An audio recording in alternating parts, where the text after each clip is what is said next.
Eric Greitens says that there are three primary forms of happiness: the happiness of pleasure, the happiness of grace, and the happiness of excellence.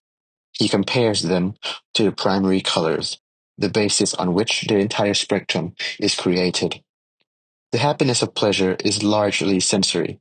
It's a good meal when you're hungry, the smell of air after it rains, waking up warm and cozy in your bed.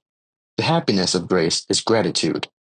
It's looking over to see the love of your life sleeping next to you and whispering, "Thank you." It's taking inventory of what you do have. It's when you speak to something greater than yourself, expressing humility and awe.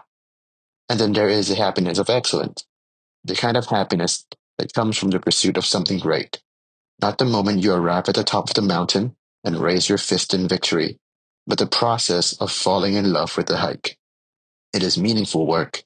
It is flow. It is the purpose that sears identity and builds characters and channels our energy towards something greater than the insatiable daily pursuit of our fleeting desires. Just as removing one of the primary colors would make many others impossible. Without yellow, you could not have any shade of green.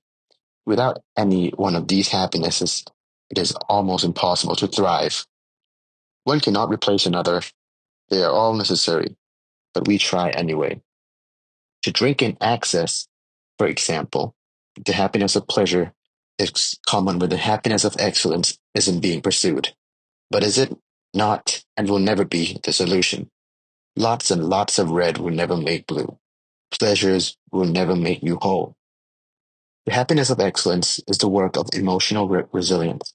It's the highest ranking on Maslow's hierarchy. It is measured, deliberate, and consistent. It is often avoided because the discomfort is palpable and the reward isn't instantaneous. There's no contact high during the first days of marathon training when your lungs are stinting and you want to vomit. But over time, you develop your skill. You begin to imagine what you could accomplish. You fall in love with the process. Though all three of the happinesses are different, they are all shaped by context. Someone who had gone without food for 3 days is more attuned to the happiness of pleasure than people who consider meals and shelter givens.